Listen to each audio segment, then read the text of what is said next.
बिस्मिल्लाहिर्रहमानिर्रहीम। आज प्रभाग नंबर 13 के लिए मैंने अपना पर्चा नामज़दगी दाखिल किया, नॉमिनेशन फॉर्म। मैंने वंचित बहुजन आघाड़ी से अपनी उम्मीदवारी की पेशकश की है और मुझे उम्मीद है वंचित बहुजन आघाड़ी का AB फॉर्म मुझे जो है सो लगेगा और मैं प्रभाग नंबर 13 की पोट निवडणूक में जो है इलेक्शन कॉन्टेस्ट करूँगा। किन मुद्दों को लेकर लड़ेंगे आप? बेसिकली जो वार्ड के मुद्दे हैं वही मुद्दों को लेकर के मैं ये इलेक्शन कॉन्टेस्ट करूँगा, क्योंकि आपने देखा है लास्ट टाइम भी मैं 2017 में इलेक्शन कॉन्टेस्ट किया था आज़ाद उम्मीदवार की हैसियत से। और मैं समझता हूँ कि जो वार्ड के बेसिक मुद्दे हैं, जैसे कि बुनियादी सहूलियात जो लोगों को चाहिए, उसके लिए मैं हमेशा से लड़ता रहा हूँ और आगे भी लड़ता रहूँगा। आपको ऐसा लग रहा है कि लोगों को बुनियादी सहूलियात नहीं मिलेगी? जी बिल्कुल, बता दीजिए ना। आज इलेक्शन होकर के 2.5 साल का अरसा गुजर गया है। एक काम आप बता दीजिए, एक हाथी सत्ता जिसके पास है, उनका एक काम आप बता दीजिए जो प्रभाग के अंदर उन्होंने किया है। 2.5 साल हो चुके हैं और आने वाले 2.5 साल में वो लोग क्या करेंगे बताइए ना। जबकि एक हाथी सत्ता है, पूरा पैनल कांग्रेस को हमने दिया था जिता करके। आज लोग परेशान हैं। ऐसा क्या लगता है कि मतलब आपको खड़े रहना चाहिए?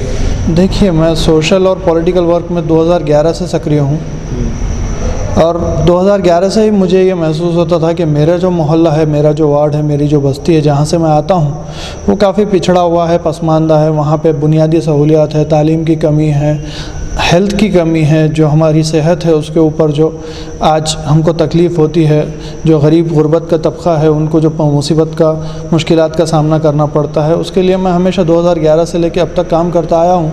और मैं ये समझता हूँ कि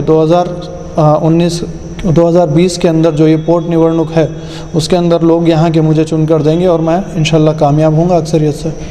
इससे पहले भी आप इलेक्शन में खड़े रहे थे, आपको नाकामी हाथ लगी तो आप क्या महसूस हुआ, क्या लगा, क्या कमी छूट गई मेरे से ऐसा? जी, मैं नाकामी नहीं कहूँगा। मेरे अंदर एक जज्बा है लड़ने का, कौम की खिदमत करने का। तो मैं उस वक्त में भी कौम की खिदमत के जज्बे से वो इलेक्शन लड़ा था और इलेक्शन में नाकामी हाथ नहीं लगी थी। जहाँ पे मैं कम हुआ था, मुझे लगता है कि मुझे और आगे बढ़ के उसमें काम करना चाहिए और वो मैं आगे करता रहा हूँ और करता रहूँगा। ऐसा क्या कमियाँ रह गई थी जो आप?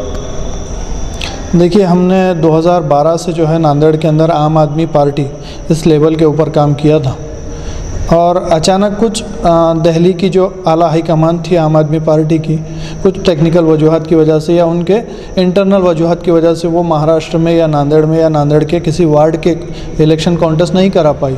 तो हुआ ये कि हम आज़ाद जो है इलेक्शन हमको मजबूरन कॉन्टेस्ट करना पड़ा।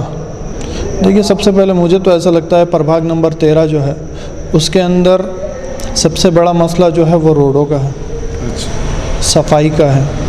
आज कोई पुरसाने हाल नहीं, कोई पूछने वाला नहीं, कोई बताने वाला नहीं। लोग जो है नेशनल लेवल के मुद्दों में उलझाए हुए हैं और बेसिकली वार्ड से एकदम डाइवर्ट हो चुके हैं। तो मैं समझता हूँ कि वार्ड का एक जो मेंबर है, वार्ड का जो एक काउंसिलर है, उसको अपनी ड्यूटी बजाना चाहिए, उसको अपनी ड्यूटी वक्त पर करना चाहिए। मैं ये समझता हूँ कि मुझे लड़ना है और मैं लड़ूंगा, मुझे खिदमत करनी है।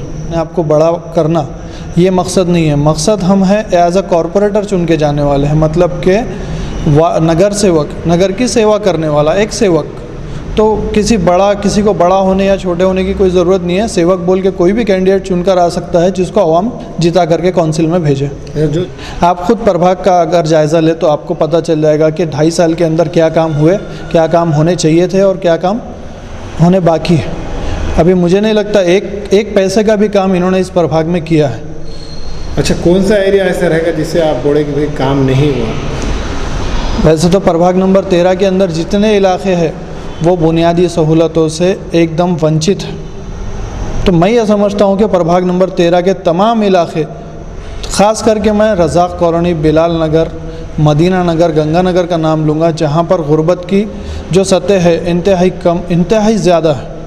वहाँ के जो लोग हैं, मतलब मज़दूर पेशा लोग हैं, रोज़ मजदूरी करके अपना जो है घर चलाने वाले लोग हैं। मैं ये समझता हूँ कि वैसे लोगों को सहूलत जो काउंसिल से मिलती है, जो बल्दिया उज़्मा से मिलती है, उसका फ़ायदा उनको पहुँचाना ये मेरा काम रहेगा। मुझे पूरी उम्मीद है वंचित का मेरे को AB फॉर्म लगेगा और मैं वंचित बहुजन आघाड़ी से अधिकृत उम्मीदवार बोल के जोन नंबर 13 के ज़मीनी इंतखाबात में भारी अक्सरियत से कामयाब भी होऊंगा। लोगों से न्यूज़ यूट्यूब चैनल को सब्सक्राइब जरूर करें और बेल आइकन को क्लिक करें। बेल आइकन को क्लिक करने से होगा ये कि आपको लेटेस्ट न्यूज़ अपडेट की नोटिफिकेशन मिलती रहती है।